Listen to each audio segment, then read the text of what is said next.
think another one may be coming around to give you a chance to sign up, especially if you're already a member of the league, you automatically get our bulletin. But if you would like to simply get our bulletin, you can always go onto our website, and it's there on our website. But also, if you would like to get an email, just sending you the link to the bulletin when it comes out each month. Just on the, if you sign up there and just let us know your email address and so on, we can make sure you get that. So I want to welcome you to the program tonight. Lights are a little dim, as you can see, because apparently there was water and some lights outside, so they had to turn off the circuit breaker that affects these, but we should still be able to see well enough.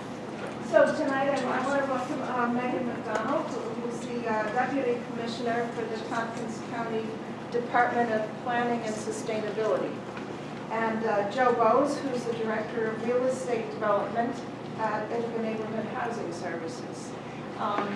So what the idea for our program tonight is to talk about the needs that the county has for housing, and especially affordable housing. There's a very pressing need, but at the same time that you're trying to solve those problems, how do you do it in a way in which that you take into account questions about what are greenhouse gas emissions, other kinds of environmental issues, land use issues. How do you think about those things and protect our environment at the same time that you're trying to redevelop or construct new housing? And so that's will be the focus of the program this evening. And I wanted to just thank our co-sponsors, Campaign for Renewable Energy, Cornell Cooperative Extension of Tompkins County, Fossil-Free Tompkins, Sustainable Tompkins, and Tompkins County Environmental Management Council. So I want to thank you for co-sponsoring our program. Okay, Megan, do you want to start? Sure. Okay, I have to say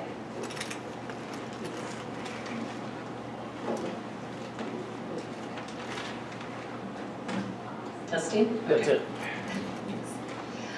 Good evening. Thank you very much to the League for inviting me here tonight and for all of you to come out on a beautiful February night.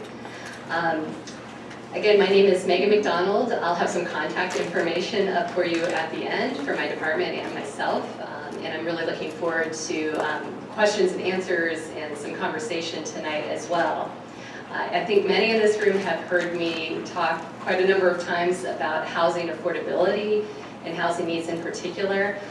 Tonight I will hopefully keep this a little bit more interesting for you and change it up a little bit by trying to bring to the forefront some of the environmental considerations as well with our housing challenges. Oops, that was our intro slide. So in terms of framing this conversation, again, bringing kind of forward some of the environmental considerations, one thing I try to keep in mind on a long day or when I feel lost in the weeds with housing is that the really beautiful thing about housing is that it's something that connects all of us. It's a basic human need. It's a connection we all share. All of us need and want a safe and welcoming place to go home to every night. Hopefully I won't keep you for too long. And without that, it's hard to have a lot of other conversations about other goals, other plans in the community. So trying to work with these housing needs at the same time is really important. Also, housing impacts and is in turn impacted by a number of factors, including things like transportation. It matters how you get to and from your home and all of the, whether it's your job, other services, all the places you need to go. The energy that your home consumes and how that's generated, its impacts on climate change as well as how climate change may be impacting it sometime soon, natural resource implications of housing, and much more. So it's one of those things that I think it's, where you feel like you can go back to the history of the universe sometimes, how housing really connects to so many different issues. Also, in terms of our conversation tonight, I think it's really key to keep in mind that location matters. Most of us that have lived in this community for a while recognize there are constraints with location, whether it's poor soils, steep slopes, a gorge, other things. But that location really impacts how we conserve natural resources, our neighborhood character, also really how affordable that housing is, what the transportation costs involved with it are, and so much more. So in thinking about housing and how we're actually going to meet our local housing needs, we really have there are two sides of the coin. There's the housing we already have. Much of it is an older housing stock in our community, in our state. Much of it could use energy efficiency improvements as well as other things like universal design aspects, basic health and safety improvements and things like that. But we also have all the new housing that we need, and I'll talk a little bit about our housing needs assessment as well, that we've had a deficit of housing for the people working and living in our community for some time. And we're also projecting job growth as well as student enrollment growth in the future. And so there are new housing units that are needed. And so when we're making that investment today in building that housing, we're going to all be living with that for a long time, and with all the implications that has, whether it's to energy, how the people living in that housing are going to get to and from work and school and other things in the community. So to the best extent possible, avoiding the need for what we're building today to be retrofitted further in the future is a really important investment for us all to make. Also, if you're familiar with my department, again, I work in the county's Department of Planning and Sustainability, which, by the way, that was part of the county's charter change back last year, that introduced the word sustainability. We used to just be the planning department. We added that word, and that is partly the county emphasizing the importance sustainability is in the work that we do in our mission. And so whether it's from our department or other aspects of county, whether it's leadership, partnership, and other collaboration, there's been a lot of work going on about renewable energy and energy efficiency. So recognizing that we need to reduce our energy use and reduce our greenhouse gas emissions, but also that we need to be increasing the proportion of that energy that is generated by renewable sources. So in terms of the county's role in housing, and this is just a little bit of an outline where I'm going to go before I hand things over to Joe, I'm going to touch on our comprehensive plans and policies and principles there, strategies the county has, as well as some of our housing efforts, housing programs, and collaboration. And I think especially some of those latter pieces is where you'll see where the rubber hits the road, so I'll try to get there pretty quickly. The county comprehensive plan is a bit of our guidebook, so to speak. And it is, the most recent one was adopted in 2015. It's available on our website. I'm going to leave one hard copy with the League of Women Voters tonight. And anybody that's particularly interested, I've got a few of the summaries available tonight. We can talk afterwards if you're interested in one. But there are three overarching principles in the comprehensive plan. And that is sustainability, and so these are principles that touch on every aspect of the comprehensive plan. So sustainability, making sure that we're meeting our community's needs today, but not jeopardizing the ability of future generations to meet their needs. Regional cooperation, and also fiscal responsibility, and really all three of those overarching principles have some real environmental connections.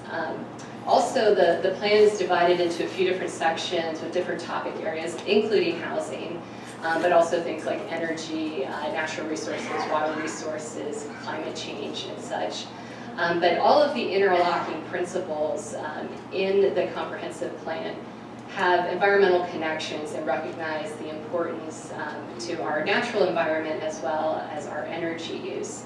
And that would include with housing. So you see that things really are interconnected and that none of these topic areas really stands alone. So if you're thinking about how to conserve important agricultural soils, you also have to be thinking about where are you placing housing, and are you actually diminishing the county's ability to meet some of its food needs and preserve some of those agricultural soils if we're sprawling there at the same time. And so I just pulled out the housing principle here, which is that Tompkins County should be a place where housing is affordable safe, energy efficient, and appealing. So this is getting at a number of issues that we have in the community, affordability being a really critical one that we've been struggling with for some time, but also safety. There have been many conversations about whether it's kind of code enforcement, whether existing housing is meeting building codes, the safety of some of that housing, energy efficiency being an important piece, and also an important connection to affordability. Recognizing, I think all of us paying utility bills know that that's a part of your housing budget. It can be a pretty significant one. And then the appealing part.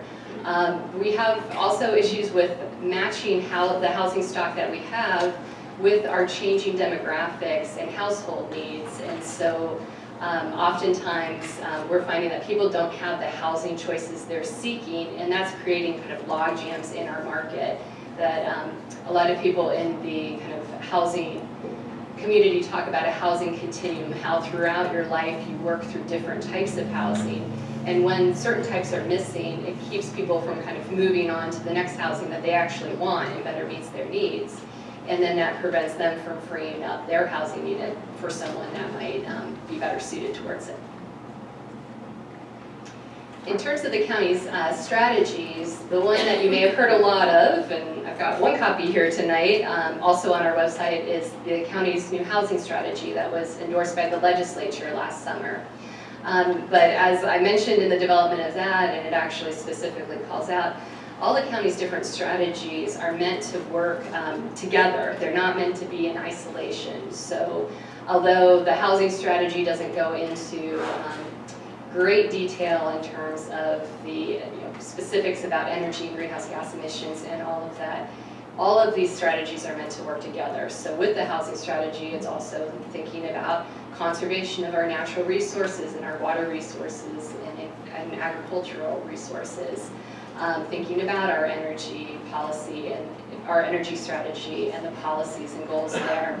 A particularly important one, going back to that location matters, is the development focus area strategy, which is really promoting nodal development patterns, so that new development, trying to direct new development into these development focus areas.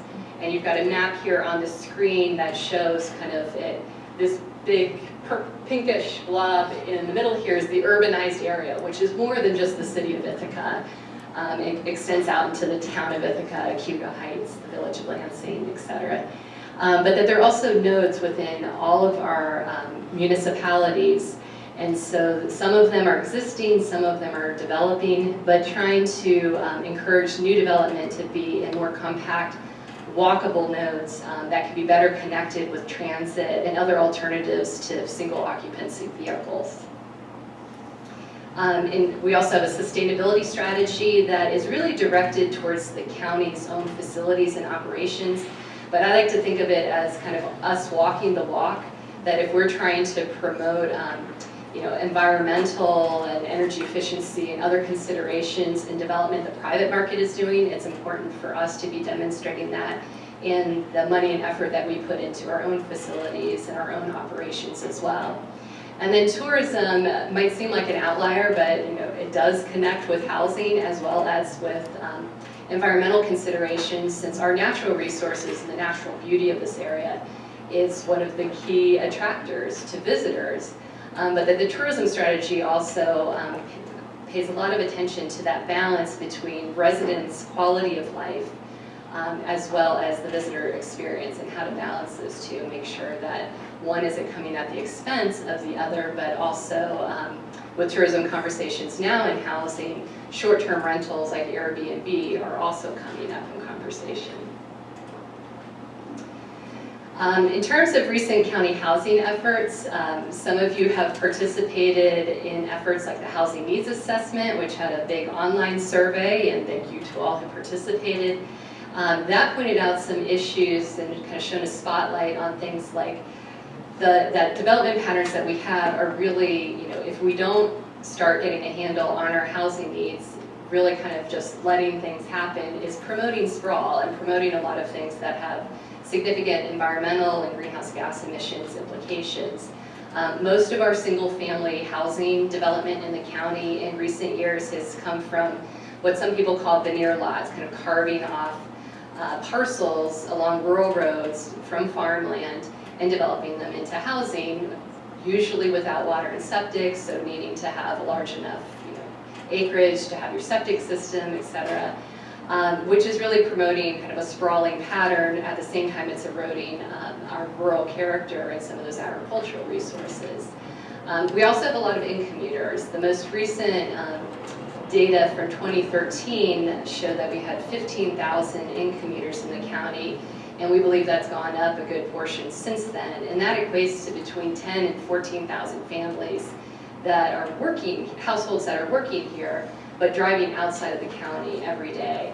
And that has serious impacts on our roadways, on our emissions, on our energy use.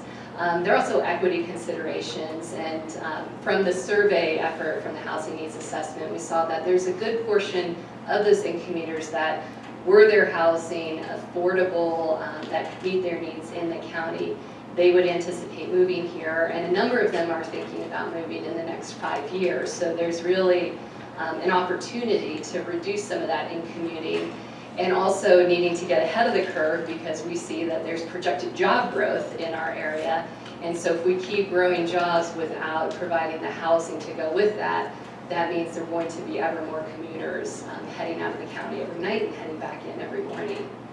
The housing strategy is really laid out. So the Housing Needs Assessment helped to provide some of the background information and feed into the housing strategy, which lays out a direction and sets some targets in terms of housing units, how to track how many housing units we need, especially for some particular populations, such as seniors and students and those needing supportive housing. Set some numerical targets for workforce housing, so housing that our population needs in terms of rental as well as for sale housing options, but seeing that a lot of the demand is at price points both for rent and for home purchase prices that really the private market isn't meeting right now. And then setting an approach, so looking at both the existing housing, the new units needed, as well as some of the partnerships and things that are needed to make this all happen. And then ongoing monitoring efforts, because we know the world is constantly changing. So we need to track our progress, but also track changes in what's happening in our community. And then now we've kind of moved into this housing strategy implementation phase, and the county legislature actually just formed a new housing committee at the beginning of the year. So I think you're going to be hearing a lot about this. It's a big focus both in my office and of the legislature. Thinking of, there's a lot of fact-finding conversations going on right now to really see how do you take finite resources and really make progress on meeting these housing needs, again, in the context of all those other strategies and goals that the county has. Then where the rubber really meets the road is we have some existing housing programs, and as we implement the housing strategy, there may be additional efforts coming forward, but a few that have a bit of a track record here in the county. One is the Community Housing Development Fund, and this is a partnership between the county, the city of Ithaca, and Cornell University, where each partner contributes money to help provide grants for the development costs of new permanently affordable housing in the community. And when these applications are scored and evaluated and award decisions made, and I'll say important components there are smart growth, so asking applicants to tell us about, how their location, how some of their development patterns, other aspects meet smart growth principles. Also additional points for green building practices, recognizing the actual sustainability of the housing unit itself. And then there's some other sustainability elements in there as well, partly to recognize that to the extent that new housing or rehabilitate, this program also covers rehabilitation of housing, that to the extent that this housing is energy efficient, provides renewable energy sources and such, that impacts the overall affordability of that housing unit for the households that will live in it. So giving consideration to kind of the costs involved with that. Then the next two programs are funded in part through the Community Development Block Grant Program in New York State. And one, the Tompkins County Homeownership Program, provides home buying assistance to first-time home buyers of low to moderate incomes in the county. But with that program, the county actually provides additional funds to ensure that every time somebody buys a house through this program, they receive an energy audit, and that to the extent financial resources allow, that we make energy efficiency upgrades that can really lower the utility bills for the household and also reduce the overall energy use of that housing. And then the Tompkins County Home Rehabilitation Program is providing rehabilitation assistance for low to moderate income homeowners. And again, all of those homes are also receiving, even if you're calling in saying you need help with a septic system replacement or a well replacement, every home also receives an energy audit so that we can incorporate some energy efficiency anytime the county is sort of touching those homes. And I should note that there's an important connection here with Joe Bose and his organization, because the county actually contracts with INHS for the day-to-day program delivery, and so they provide kind of the face of the program to clients. So if you know somebody interested in the program, I would direct them to the INHS website or phone number, because INHS also has programs that can assist where our programs may not. We have restrictions due to funding sources that keep us from working within the city of Ithaca for many things, and so that's a way to have kind of one-stop shopping for people looking for housing or looking for help rehabilitating their housing.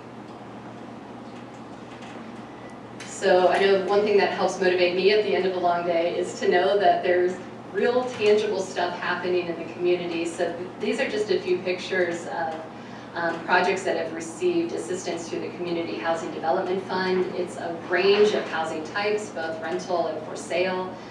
This is just a handful of examples, but it's been kind of one of the key pieces in the affordable housing equation locally. Since the program started in 2009, we've provided assistance for almost all of the permanently affordable housing units that have been added in the community. And it's a way to kind of leverage funds from other sources at the state and federal level as well. I will say, side note, if you work for a great employer or municipality or someone who is interested in getting involved with the housing fund, the program was designed to add new partners and to increase funding. So if you know of anyone, please send them my way. I'm always happy to talk to potential. It can be employers like Cornell, another municipality, anything like that. Again, just showing that there's a lot of geographic diversity to where these programs are touching. This is just kind of not meant to go into great depth, but to show you kind of where some housing assistance through these programs has been dispersed really in every municipality and throughout the county. So there's a lot going on, but what we would love to see, especially for home buying, our existing homes are scattered around, but we really just don't have enough supply. So we sort of joke about giving people kind of the license to hunt, but feeling like we don't have the house at the price points they need for them to go find. So to the extent that new housing in those development focus areas can provide some additional home buying options, that's going to be important to our workforce going forward, and also kind of the stability of our community overall. So the next piece, and this is to me one of the most critical ones, we can all kind of do so much as an individual or as an organization, but together we can amplify that impact considerably. So a lot of the county's work involves collaboration. We work with municipalities, and actually right now my department's kind of ramping up, working more one-on-one with each individual municipality to talk about their housing, how they see their housing needs fitting into the overall picture, and how we can do this in a smart growth and sustainable way. But also, I should say, one of the things the county doesn't do is we don't have land use authority. So when it comes to your zoning, to your building permits, that's coming from your municipality. So this is where there's kind of a conversation happening across the county now about We're proposing some significant increases in housing, and so how can we do that in a way that works with each individual local community's needs as well as the overall context of the entire county. We work a lot with nonprofits and other agencies, from the Human Services Coalition, INHS, as I mentioned, the Human Services Coalition, I think some of you are familiar with their Homeless and Housing Task Force, the Finger Lakes Land Trust in terms of conservation easements, TC Action, that bottom middle picture is of their Amici House project, which is under construction right now, and it's going to be providing some supportive, affordable housing for young people, parenting and kind of stabilizing, and providing Head Start space for their children, and various affordable housing developers. New York State and its agencies, as I mentioned, the Community Development Block Grant Program has been important to funding some of our housing programs, and the county does have some limitations to what it can do with its own financial resources. So figuring out ways to tap into various funding sources through grant programs, just having the conversations, exploring ways that we can be creative and think outside the box to meet these needs. And in some cases, legislation. This was important for the INHS has a community housing trust that provides permanent affordability for sale housing. But we actually needed some state legislation to be able to, at the county level, reduce the property tax incentives so we weren't taxing that housing at a higher price than the homeowner could actually sell it for. So some of the quirks sometimes of being in New York State. But that's where partnerships are important. Also within the community and region, and this touches on our greenhouse gas emission reduction goals and energy efficiency goals, the Heat Smart and Solar Tompkins programs both involved county partnership and help with the fiscal administration and grant writing and such. And hopefully the Heat Smart program will be continuing on by providing additional assistance for people looking at air source or ground source heat pumps, insulation for their homes, improving a lot of the energy use and efficiency of our existing housing stock. Also, the county helps collaborate for developing the Cleaner Greener Southern Tier Plan, which provides kind of a sustainability plan for our region. And housing is a component of that too, recognizing that its affordability, its location, its smart growth characteristics are going to be vital to achieving the sustainability goals of the Southern Tier. And then one very big piece of housing collaboration was a little over a year ago, the Housing Summit. I don't know how many people here were participants in the Housing Summit. Oh my goodness, it was terrific. We just needed a bigger space to have even more people in the community involved. So that was, again, another really terrific collaboration with a lot of individuals and organizations helping to develop the summit. I know sometimes it feels like not much happens after a big event. It really did spur a lot in terms of feeding information from the summit and from participants into the development of the housing strategy, and hopefully coming soon, a community partner trying to get a more community conversation, a regular set of meetings going too, so stay tuned for that. So this is just kind of a smattering of some of the ways that the county is trying to connect both its housing efforts, but also keeping in mind its greenhouse gas emissions reduction goals and its goals for really ensuring that any additional growth is done in a smart way that's actually helping push us ever more towards our goals and not taking us backwards. So I think the collaboration piece is a good note to segue to Joe, but I'm happy to, in our question and answer period, talk a bit more about any of these programs too.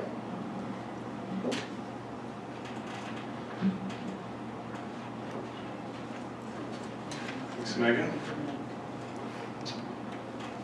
Okay, so and this is Megan's contact information, which we can put up at the end if people want to copy it down.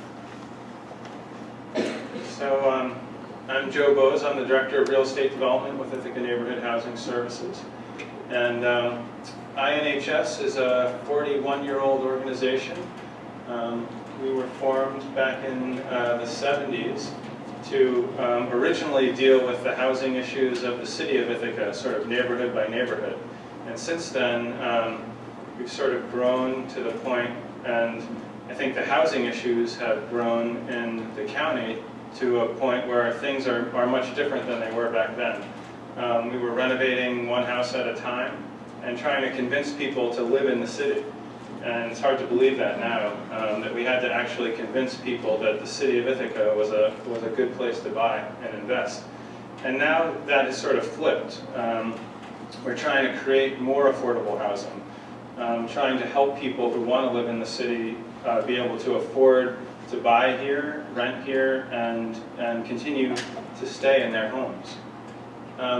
And we do that in a number of different ways. We have a lending arm that actually lends money to first-time home buyers and to people who are interested in renovating their homes.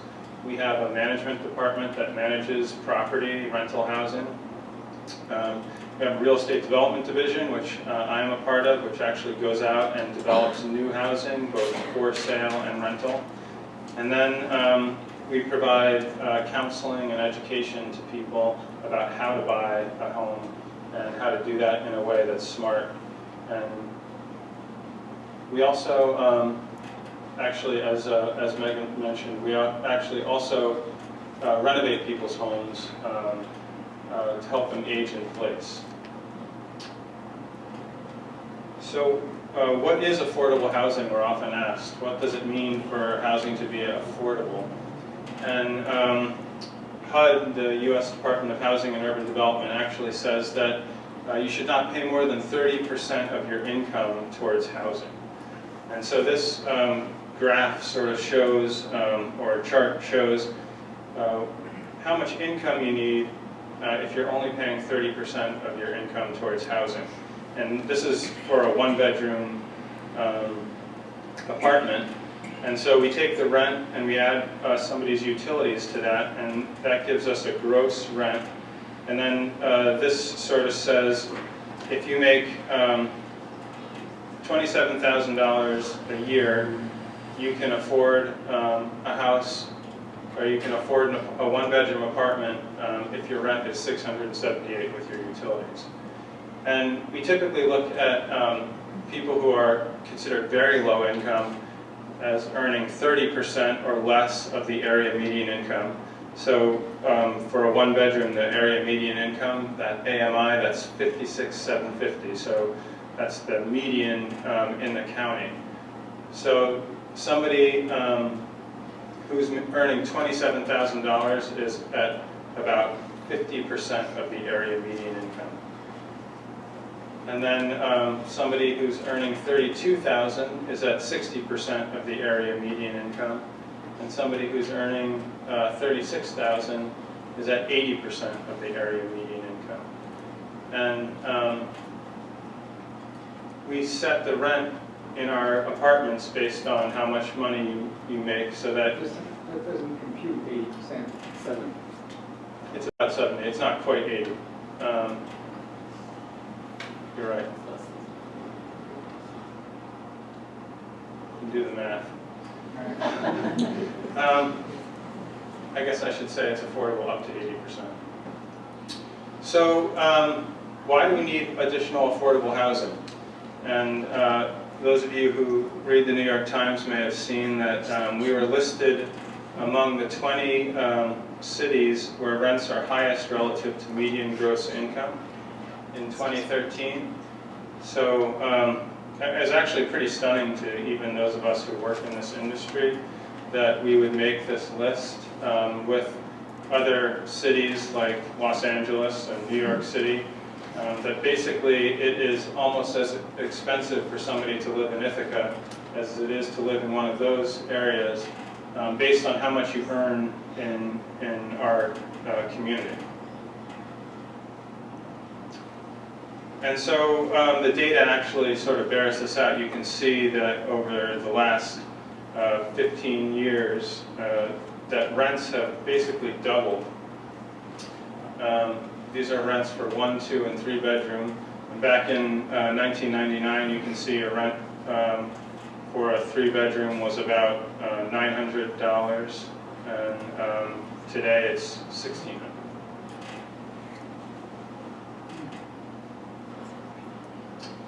So I'm going to talk a bit about how we integrate green building into affordable housing.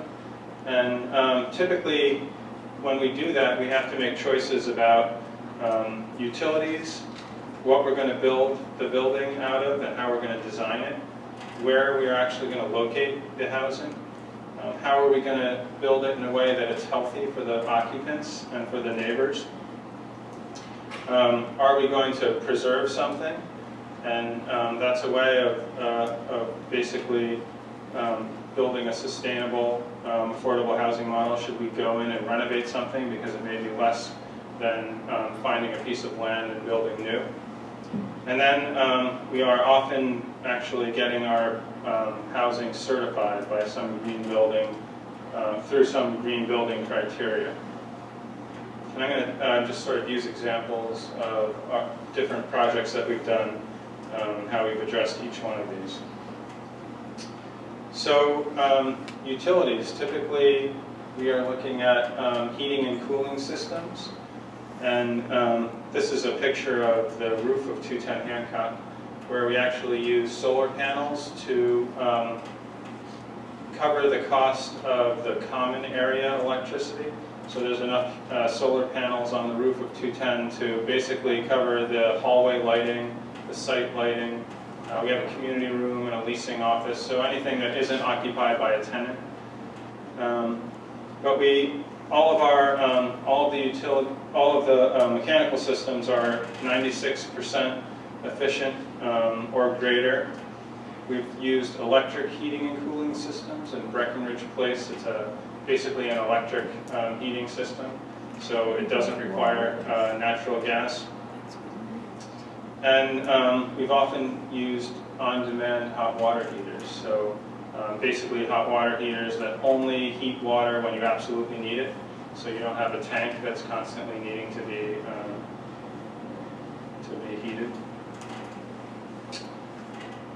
We also, in all of our developments, are using low or no VOC paints, primers, and sealants. At this point, those products are basically the same cost as products with those chemicals. All of the flooring is green certified. We use low E windows and doors.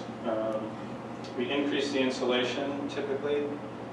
We're using high albedo, which is a fancy way of saying white roofs on our flat roof buildings. A white roof is going to reflect the sun and not heat up. So ideally not heat your building, so you have to cool it to a greater extent. We are using building materials with high recycled content. We're choosing LED lighting rather than typical lighting it's much more expensive LED lighting up front, but it lasts a lot longer, the bulbs last longer, and they use less electricity. And then porous pavement is another example of a product that we've used, which is actually pavement that allows water to drain through it. At Stone Quarry, we have a section of the pavement and the basketball court that is all porous.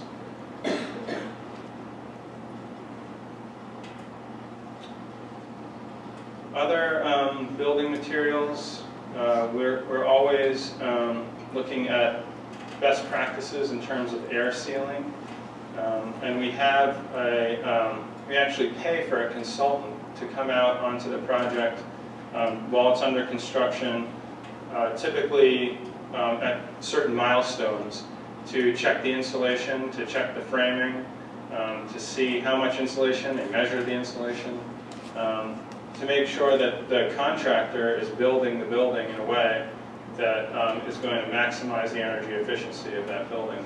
It doesn't make sense to pay for increased insulation and then have them miss areas and allow air to come through. And so I often get nasty notes from the people who are inspecting the building saying your contractor is still not doing this correctly. And then I have to go to the contractor and yell at them. So we also use windows and glazing. Breckenridge Place this is a rendering of Breckenridge Place, but is an example of where we use sunshades. You'll see them coming off of the top of each window, basically so that they, when the sun is at its greatest height, it's casting a shadow over the window, and that means you don't have to run your air conditioning as much. We talked about indoor air quality and finishes. Basically, making sure that I think the materials that we use are very durable, that they last a long time. Ideally, they're not materials that one day you're going to have to replace and send to a landfill. So brick, for example, is a material that's very durable.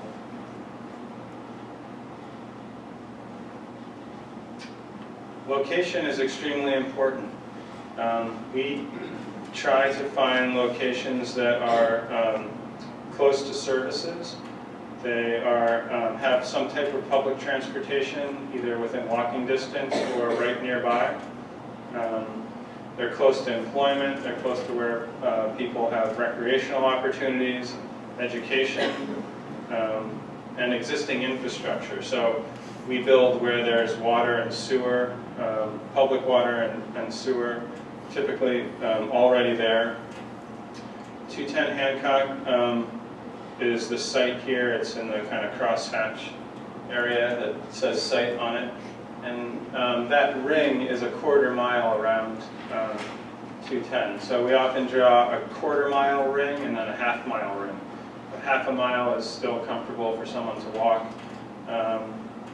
And we look at what's located within that ring. So in this case, there was a bus stop right on the corner there. The bus actually stopped at the corner of 210. The Science Center is close by, so there's educational opportunities. It's close to the farmers market, to Aldi's. You can walk pretty much downtown within a little bit over 1/2 mile. So this is an example of a site that has a lot of locational advantage, and it means ideally that we can reduce parking. So if we have a site that has less need for people to drive their car, then we can reduce the amount of parking we provide. And typically our tenants, I'd say their car usage sort of matches their family size and their income. So 1 bedroom, people with a 1 bedroom who are very low income, less than 25% of them have a car. 3 bedroom that is more moderate income, over 75% of that family is going to have a car. This is another example. This is in Trumansburg, where you may have heard about this project in the news. But we get asked all the time, why would you ever choose this location? And we drew these 2 rings around it, the 1/4 mile and a 1/2 mile, and you'll see what's located within those rings. The Trumansburg Central School campus. They're downtown. There's a bus stop that's on Main Street. You have a 6-minute walk downtown, a 7-minute walk to school. The village was building a sidewalk out past this site. There's water and sewer there. So these are all the reasons that this location made a lot of sense for housing.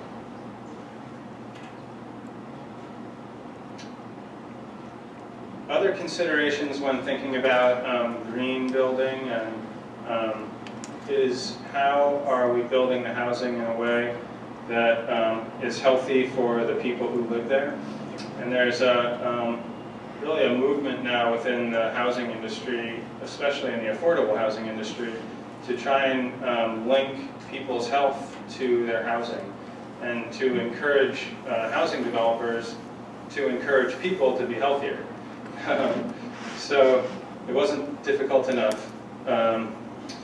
So what we're starting to design into our our projects are bicycle storage areas, playgrounds and walking paths, stairways, thinking about design in a way that makes it people actually need to walk or make it more convenient for them to walk. So actually where you put the stairways in a building can encourage people to walk rather than take the elevator. This is a picture of a walking path that we proposed in Trumansburg. And then these are some of the elements that we included in 210 Hancock. There's the bicycle pedestrian path where we actually took a city street. The city of Ithaca agreed to give us the rights to redevelop it, and we redeveloped it into a bike pedestrian path that could connect up to the actual waterfront trail. You have a large exterior, it's a bike storage area that's exterior to the building but covered, so you access it from the outside, but it's an actual room that can hold about 20 or so bikes. And then we designed a playground. Actually, the local young people in the neighborhood designed a playground that is very active in terms of how it's designed. It has, it's much more about running and jumping and climbing than it is sitting on things and being pushed. So as I mentioned also, we're interested in preservation. We own about 150 apartments throughout the city of Ithaca, and we are now in the process of renovating 98 of those, actually going in and replacing windows and insulating, replacing roofs, doing kitchens, and doing a lot of replacement of old heating systems. And so this is a way to make them more affordable for the people to living there. They're more comfortable for people, and they're preserving the stock of affordable housing. So these are two examples of houses that we will be renovating over the next year. And a building that we renovated back in the 80s, and that we're now looking at again to go through and renovate. So these old buildings are great for housing. They have nice big windows. They lay out well for housing options. So it makes a lot more sense to preserve a building like this than to demolish it. That's my portion of the presentation. I guess we'll now open it up to questions and answers. Should we just sort of hang out up here? Let me just, thank you for your talk. So, before we go on to the question and answer, I just wanted to give some of our co-sponsors a chance to make announcements. So, Brian, did you have anything from? Yeah, I'm with the Environmental Management Council. For those that don't know about us, we've existed for 46 years, and we're appointed by the county legislature and municipalities.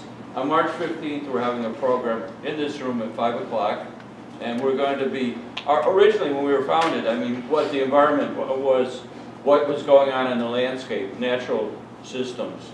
So what we've had over the years is a unique natural areas inventory. We have 196 sites on that inventory now.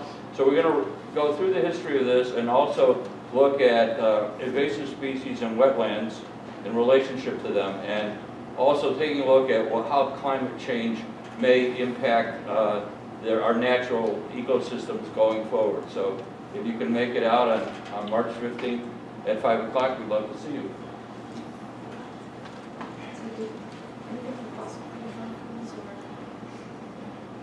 And sustainable confidence, is there anybody here from SCAPE?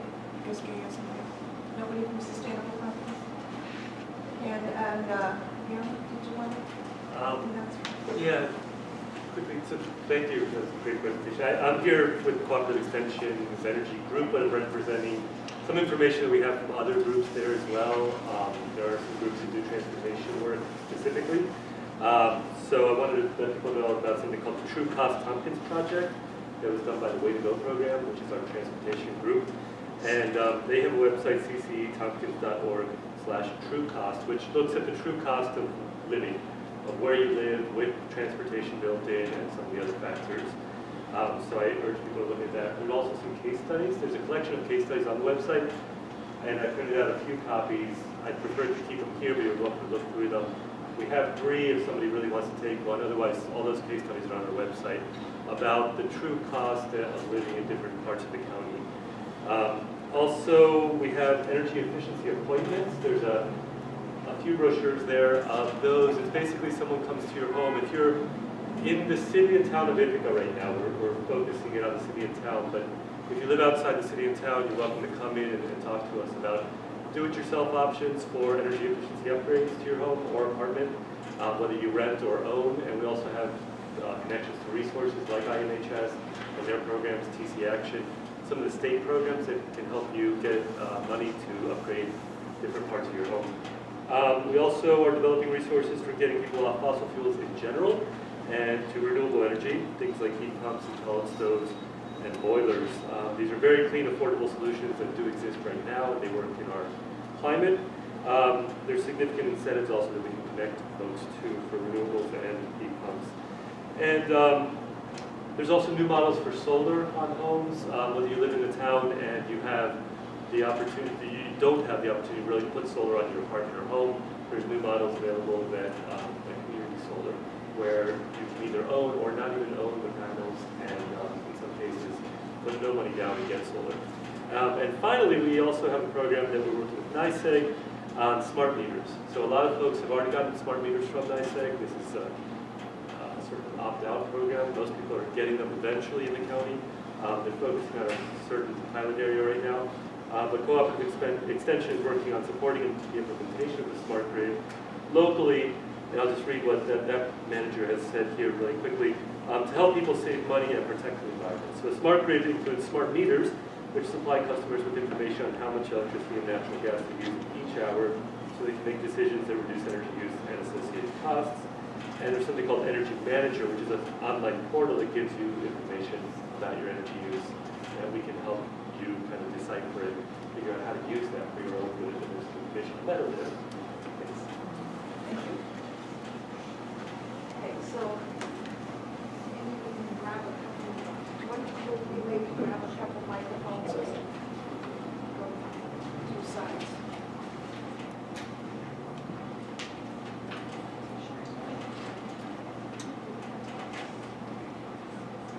Is this on? Just push it on. Yeah. I think this part. Anybody else So- with a question? Question over here? Hi, I'm the town supervisor for the town of Ulysses, and we are not involved in the Hamilton Square project, but are involved in rezoning the ag lands in Ulysses. So the quandary is, I believe in nodal development and believe in preserving farmland. However, the taxes in the town of Ulysses are very low. So people, compared to the city of Ithaca, so people, who want affordable housing say, why not come into the rural lands? So there's a tax equity problem there, not equity, but difference problem there. And I'm just wondering if, I have some ideas on how it could be a little bit more equal, but that is like sort of pushing us in the wrong direction. So I don't know if you have any thoughts on that, but that would be my question.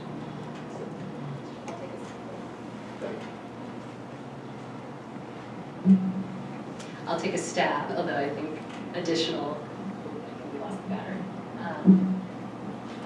Okay. Although I think there's going to be more conversation, I'm sure, in that direction.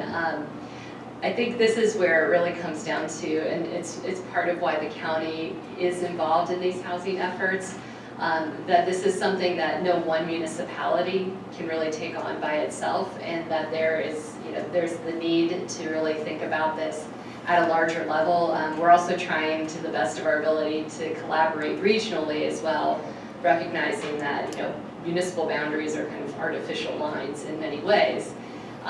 So I think that there are some issues because frankly in the current environment it's become more acceptable also for people to say that, and I think Joe's probably experienced a bit of this too, we'd like to pick our tax base and who we want to live here. But I think when we're considering what really makes a sustainable community, not just environmentally, but also socially, that if you cannot operate in your community, you're not able to house your workforce, the teachers in your schools, the people that have long roots in your community and maybe retiring and not able to stay in their homes anymore, or looking for other options, that it's really important that each municipality is thinking about that component, and that it's very easy to get to the piece of let's push this to the next municipality. So I think that's part of why my department is really interested in talking and working with all of the municipalities. So on a level we can be a connector and a convener to think about the picture, both in terms of the kind of the piece of the pie that you need as a supervisor to really concentrate on, but how that impacts and is in turn impacted by all of your surrounding municipalities as well. So I would like to give you a silver bullet tonight. I don't have one in my pocket just yet, but I definitely like to explore that more.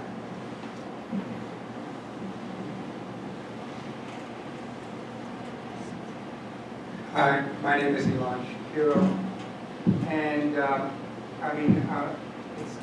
it's very obvious that a lot of effort is being put into trying to solve the affordable housing questions, but I'm struck by the fact that in the comprehensive plan and in the principles that you shared, there isn't a recognition of the fact that beyond the technical level, there are cultural and economic issues that really have to get faced for us to solve this.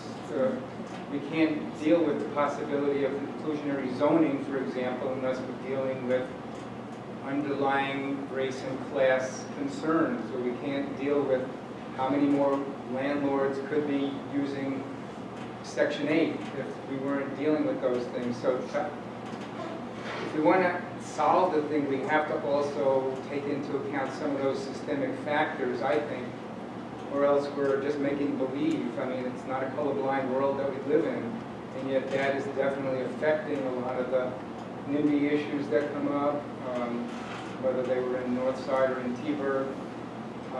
So I'm just wondering, I know it's not easy, but how do you prioritize something like that? It's very easy to just talk in very general terms about the needs of the whole population, but there's a real serious issues around poverty, homelessness, structural racism that I think need to be put into the equation, because if we don't solve them, we don't solve anything, I don't think. Yeah, I would say some of this equity.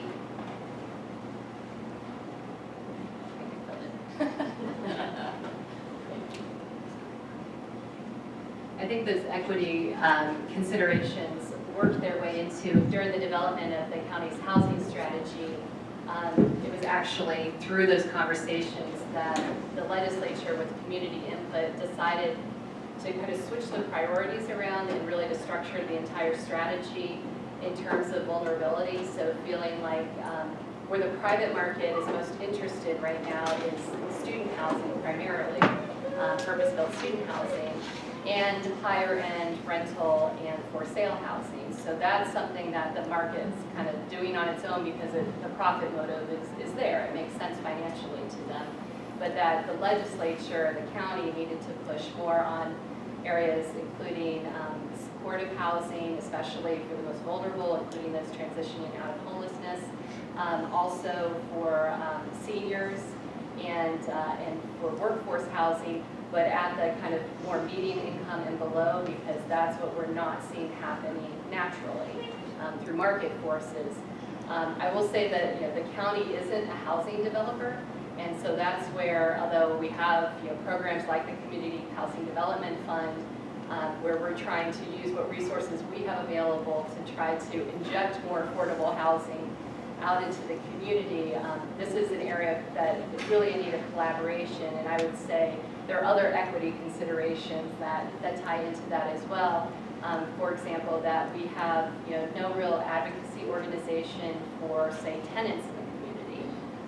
So that's a voice that in certain situations when projects are proposed, you might hear from some adjacent landowners, but you very seldomly hear from the many people that are seeking affordable housing, in particular if it's rental housing, I would say, especially, and when you think about what a vast majority of, especially in the city, of residents are renters, they are not all students. I'm actually one myself.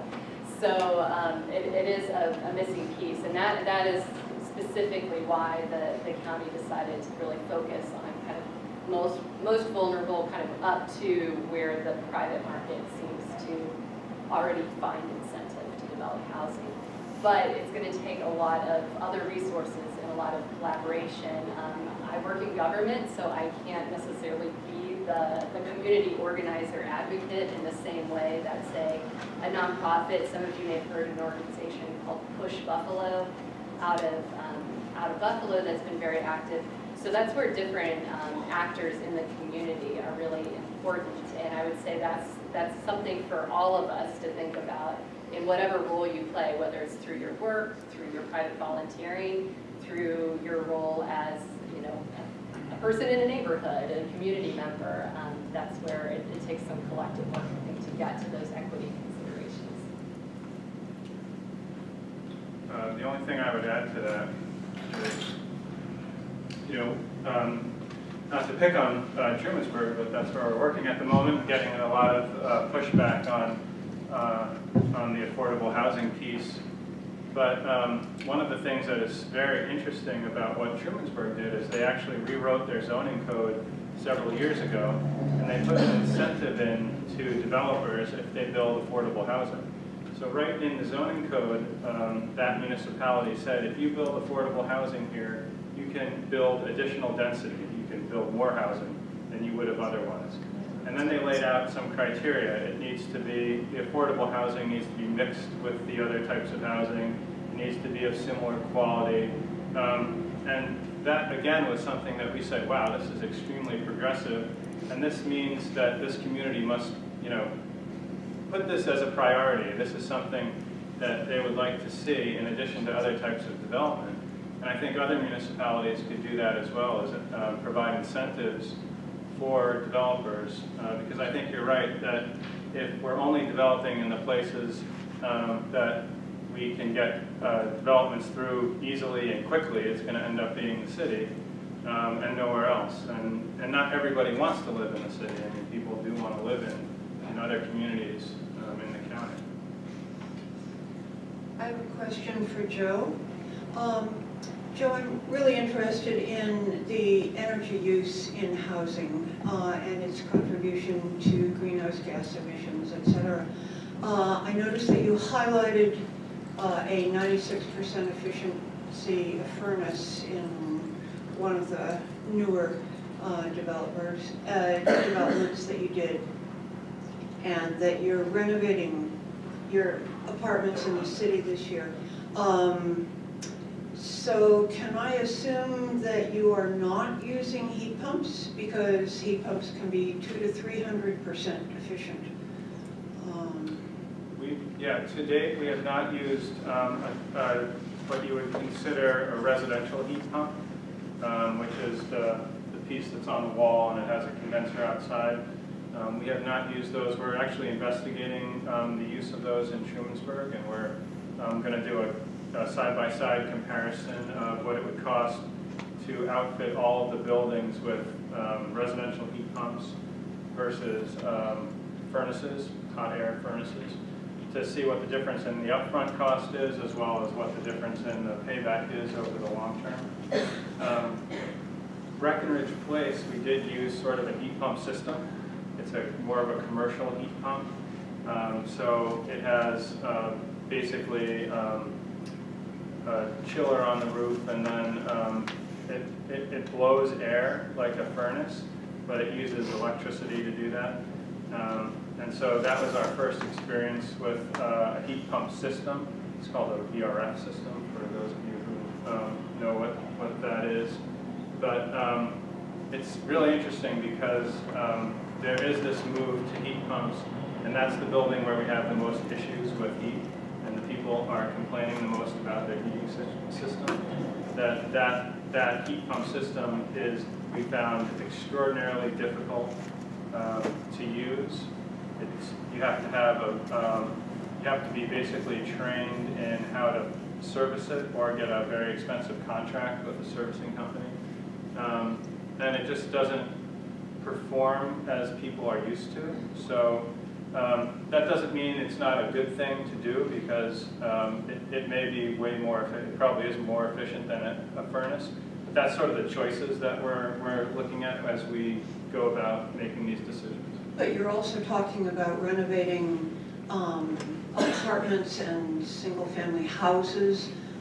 Certainly, the heat pump technology for those dwellings is much better than furnaces. And we really need to electrify everything. Our houses, our transportation. Yeah. So are you considering single-family units in your renovation? For the renovations where you're not putting heat pumps in, and another reason for that is that basically we're taking all of the heating out of the tenant's responsibility and putting it into INHS's responsibility.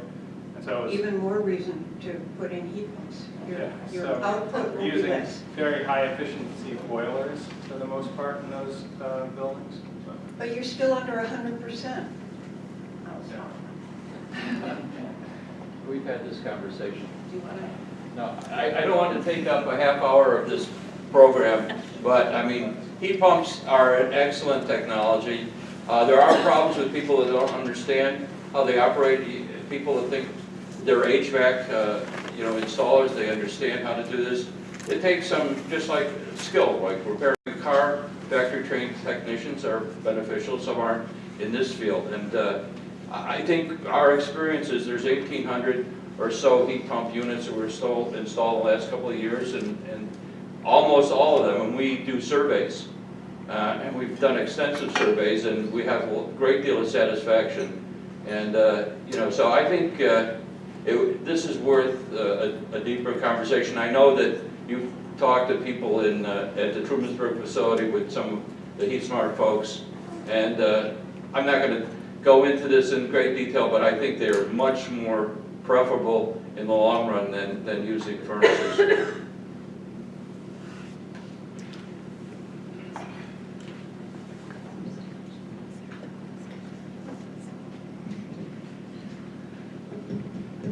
I live near Cedarville Springs, and there is a relatively new development there on Boiseville Road with, it looks a little like a fairyland in many ways. And, I mean, the units are very small, and I wondered, does this fit the category of affordable housing?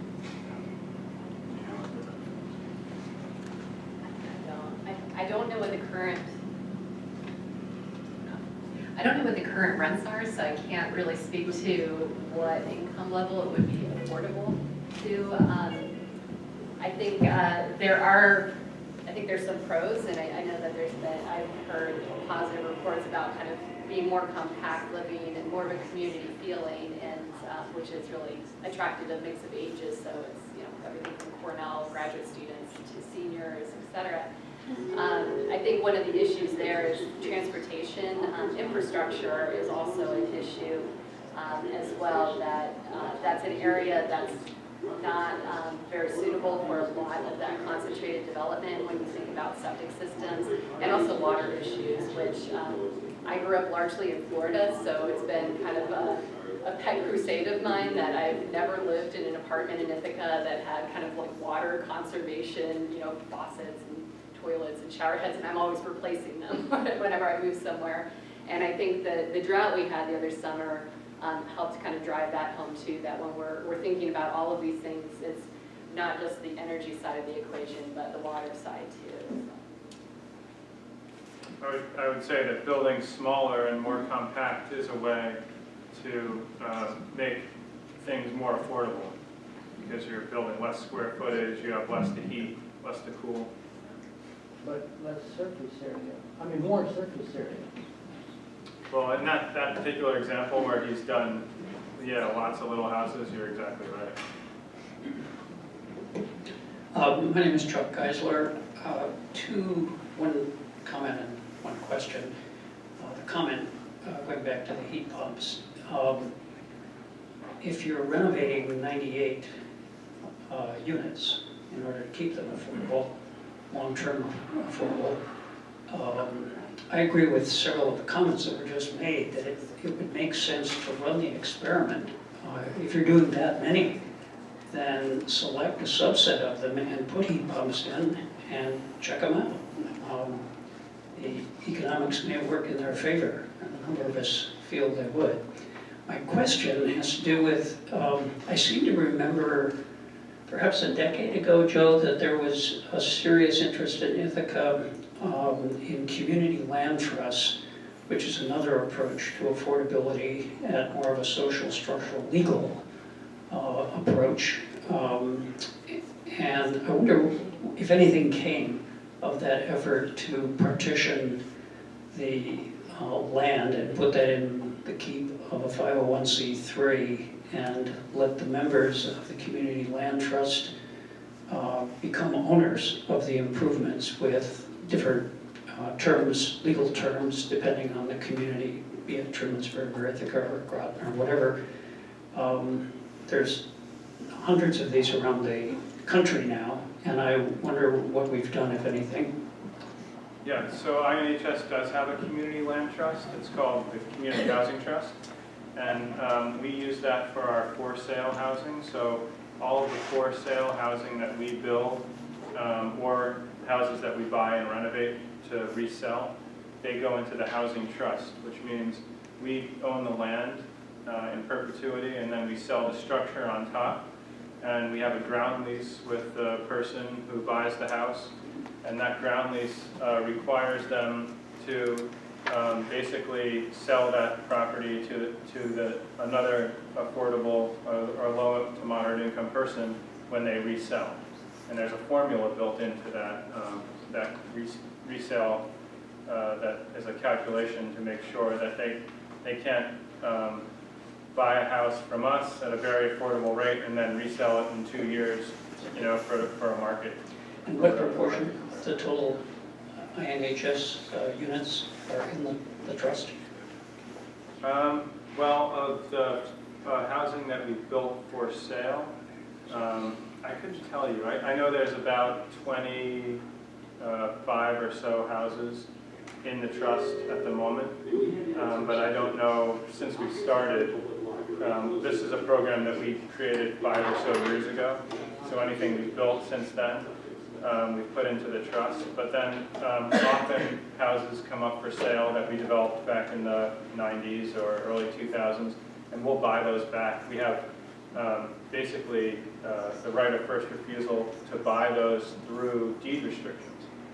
So those are houses that aren't in the trust, but we'll buy them back, we'll then put them in the trust, and then we'll resell them. So we've done that several times also. Thank you. Glad to hear it. I just want to make another point about the heat pumps. I agree with some of the statements that they are affordable and there's technology that works. I'd also urge you to look at the cooling qualities of it. So in the equation, I think more and more people are looking to cool their spaces where a furnace can never do that. But other things. But the heat pumps have that built in. So I like Chuck's suggestion to at least investigate it, because once you've renovated 96 or however many units now, those heating units are likely to stay there for 20 plus years. So this is really a golden opportunity to at least look into that, which I urge you to look at. And I think this is somewhere where folks really have to go, where it's an imperative to get to the electrified systems, but it's also a chance to kind of move into a new technology that is robust and working, where it's you're not burning something in your basement. And I think that it's just a new mindset of that the developers now have to learn that. It's very, very easy to just kind of think of the old paradigm of we throw a furnace in there. But I'd urge all developers to really look at these other technologies, to at least consider them, even where the upfront cost is more. If you as the developer are taking on the fuel costs forever in perpetuity after the system's in place, especially, because I think you'll see that the economics pay off in the long run for yourself, and that would make the example for others as well. And I have a question built into that also. What sort of calculations do you do for affordable housing and some of these new technologies? So when you're talking about green building and considering, added insulation, healthy materials, you said a lot of these things you really only do once they're cost comparative to the existing sort of VOC paints and things like that. But how do you sort of calculate in affordable housing, or maybe it's the same across your housing, to build in sort of long-term affordability with some of the green building principles you're looking at? Well, we're looking at basically using most of what I laid out in the presentation on all of our developments. So, 99% of the houses that we build are LEED certified. Breckenridge Place and Stone Quarry are LEED Platinum. So, they all include those energy efficiency upgrades in one way or another. And if we're not choosing LEED as a certification, there are other certifications that we can get. Energy Star, for example.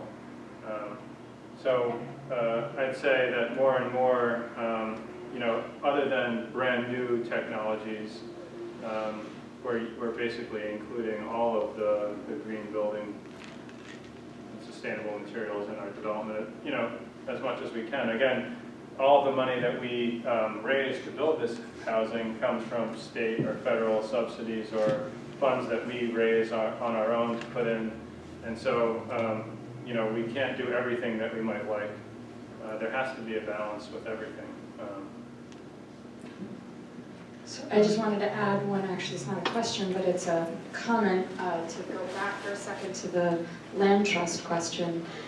Just to add another initiative that came out of Tompkins County, then was actually passed statewide, but it was started here, which was the recognition that even though for land trust homes, we could keep standard or some level of the value, the sale value of the house, the assessment with respect to taxes, because of state laws, that could not be reduced. So depending on the comps, those would increase and potentially factor someone out, even though the house was affordable. And so something that was presented through the assessment department, Jay Kaufman, was a proposal to request that the state pass an amendment that would allow assessment departments to assess homes that are on land trust land at a lower rate than the comps actually show.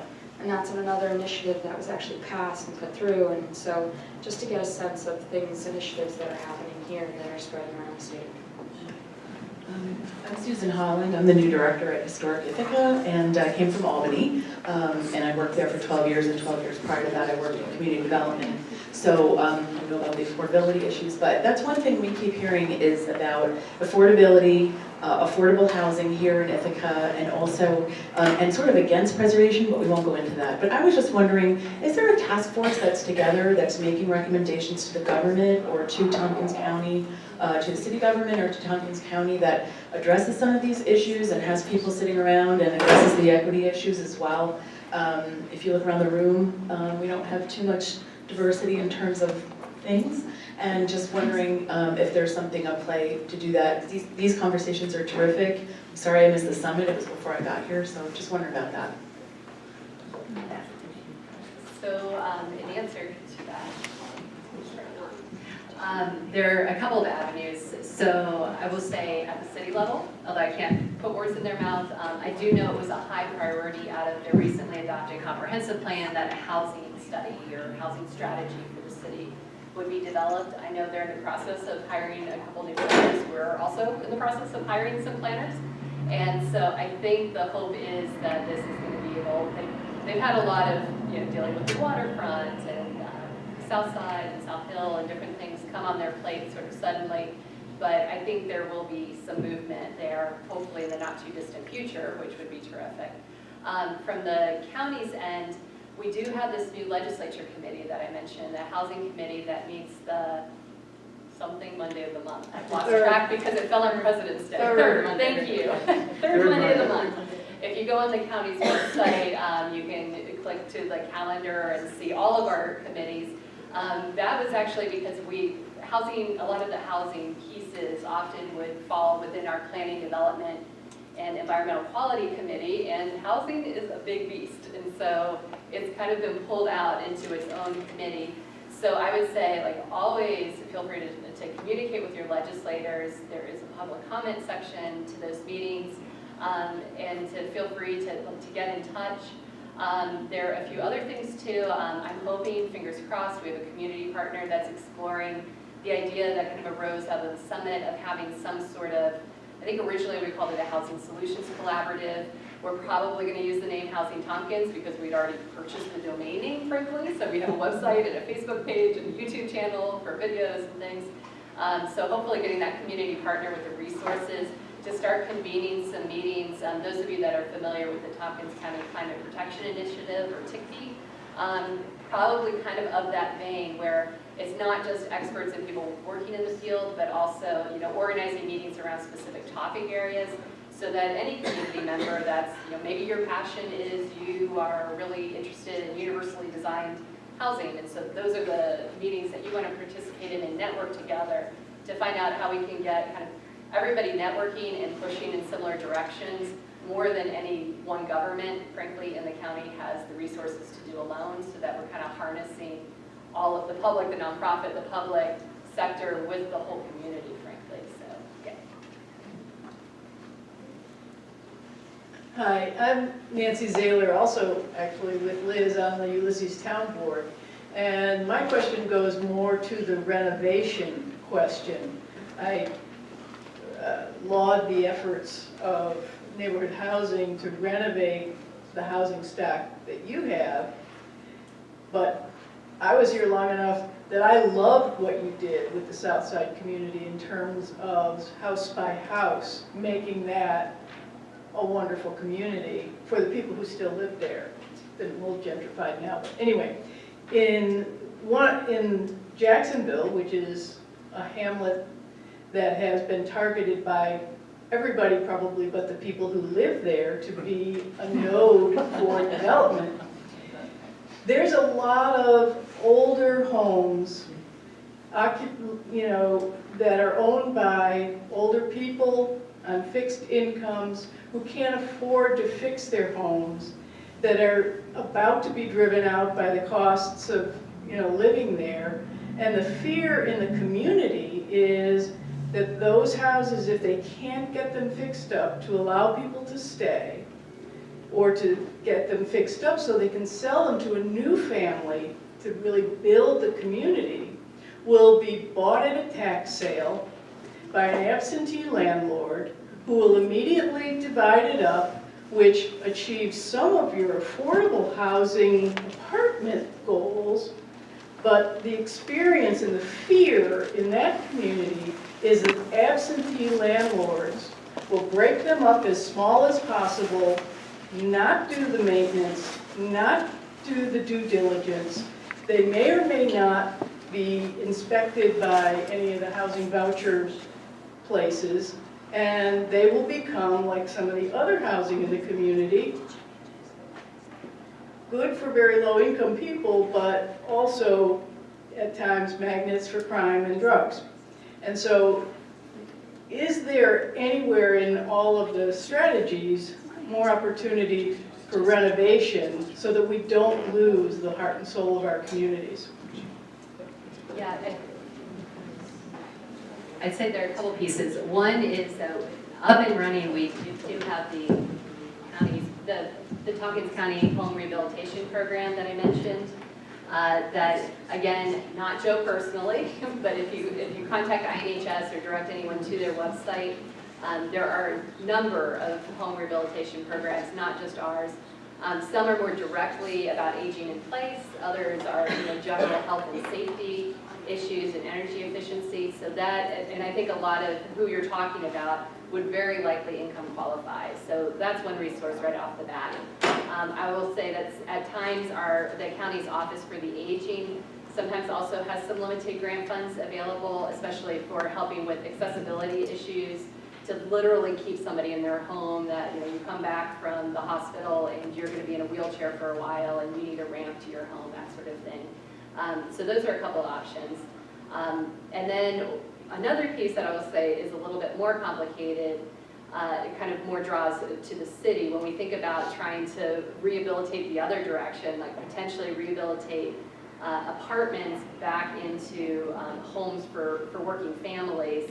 And that gets a little bit more complicated if you don't own the home, if it's a landlord who owns the home, because we have issues, you know, as a government, we cannot give gifts to individuals or for-profit businesses.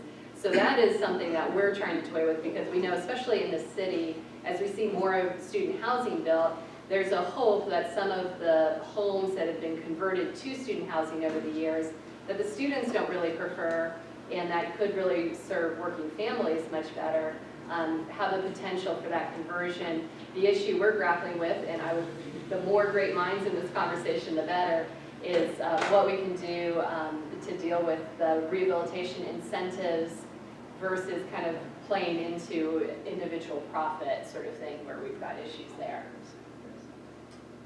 Yeah, no, I would just reiterate that we do have a program to help people who, just as you've described, stay in their homes, and you would call INHS and speak with our construction services department. And that's all they do every day. Thank you both, and thank you to the league for sponsoring this. Very helpful. Thank you. Actually, I would just like to ask one question myself. It's too bad there isn't anybody here from Sustainable Tompkins, because I'm wondering how they fit into some of this. They have this fund where you can go online and you take a trip and you pay so much for the carbon that was emitted when you were flying and so on, and then that's used to rehabilitate houses. But I don't know how that whole program works. Do you know how it works? Yeah, so it's like a grant program. People apply to it, so anyone who can afford to offset their carbon through travel contributes to it, and then anyone who is interested in getting, could be efficiency upgrades or safety upgrades, or like one family did get heat pumps, applies to Sustainable Tompkins through the Finger Lakes Climate Fund. I think those are relatively small grants and loans. The other one is, I would just mention, weatherization assistance program. There are some state programs that are specifically for low income, and there's other ones for seniors. There's a variety of federal and state programs that either INHS or TC Action can help folks with to stay in their homes and get those upgrades made for, sometimes, you know, a chunk of the money is completely covered. So folks should know about those. And I'll add one postscript, and this is part of our engagement with municipalities. The community development block grants that we used to fund our rehabilitation program are available to every town and village, and so it's actually something that individual municipalities can apply for and develop and run a program specific to your particular needs. Question? Megan, congratulations on your promotion. You've used the terminology workforce housing, and could you give us a simple definition of what you consider workforce housing? What category? Some of us, I think everybody in this room participates in the workforce. So could you define it for us? And then I have another question. Yeah, and it's one of those things Mine works, Megan. That microphone doesn't work out. Yeah, Megan, this one works. Or I can try this one. This one? Let's see if that one turns on. So it's one of those things like affordable housing that can be used in different ways, and so I think, you know, dictionary-wise, workforce housing really applies to anyone participating in the workforce. That's why in terms of the strategy, the housing strategy for the county, we actually talked about it relative to area median income and really focusing especially on the kind of 100%, so somebody who's making the median income and down. I think a lot of the conversations that are happening right now around workforce housing is really targeting people making the 80% of area median income, so kind of the top of what Joe was talking about, up to around 120%. So somebody who's actually making potentially more than the median income in the area, because those are the kind of what the housing that's affordable for those families. There are not a lot of options because a lot of the kind of officially subsidized housing they don't qualify for. Although I will say to INHS's credit, they are tapping into some additional resources that allow them to add units into many of their projects that start to creep up there. But it's also not enough to get you to buy your first home here or things like that. So I think a lot of the conversation happening right now is focusing on workforce housing between 80 to 120% of area median income. Sometimes people will sneak it up to 130%. May I ask another question? As a member of the county's Water Resources Council, we were all treated last year to a pretty serious water problem. Not just the city of Ithaca, but outlying areas as well. And one of the questions that we've been dealing with on the WRC, and we've been trying to get our arms around a little bit, is when you have a development proposed, whether it's to Trumansburg, and I guess Liz left, but whether it's to Trumansburg that has public water and sewer, the city of Ithaca, which has the same, or where I live in Caroline, which has neither of those. How do you address with a developer, and not just simply checking a box on the application that says public water is supplied, with all the hotels that have gone up in downtown Ithaca in the last couple of years, if my family's coming into town for graduation or whatever it happens to be, when they turn that tap on for a shower, they want to make sure that at $250 a night, water's going to come out and it isn't brown. So how do you work into your equation for these units, 50, 60 units or whatever, that there's going to be an adequate water supply? So, and Joe can speak maybe more specifically to any considerations a developer might have. I think what you're alluding to is the seeker of the state environmental quality review process when you talk about checking boxes, because the municipality or the lead agency looking at the environmental review, water is supposed to be, water capacity is supposed to be one of those questions. I think how different municipalities look at that, you can question some of that. From my offices, and right now we're gearing up to do more of a kind of an infill analysis of potential housing opportunity sites, and talking with individual municipalities about the sites in their areas, in their development focus areas primarily. And that, I think, is a growing part of the consideration, because infrastructure is a key piece.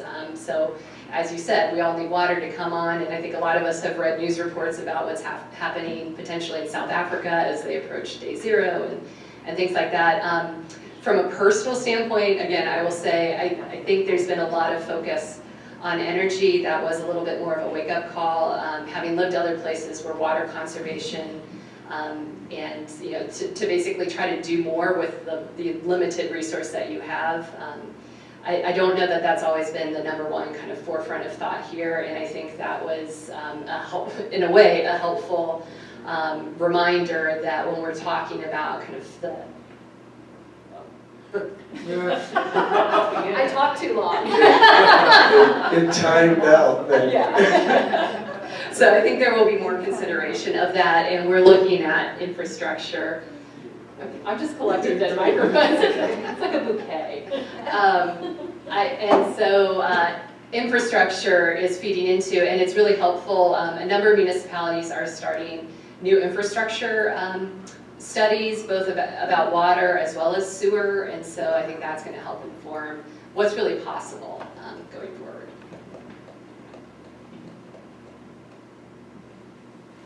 Yeah, I would just, I think it's, we rely on the municipality to tell us whether or not they have the capacity to provide water. And so it's really each municipality has to know that they have the water capacity to serve a development or not. I need to interrupt for just a minute. Maybe we can take one or two more quick questions, but we need to wind this up. But when you do leave, I just need to make sure you know you need to go out that door that way. Okay? Even though it says. It will not go off. The alarm won't go off. Yeah, the alarm won't go off. But they want you to go out that way. Okay, are there any other questions? Okay, well, thank you very much.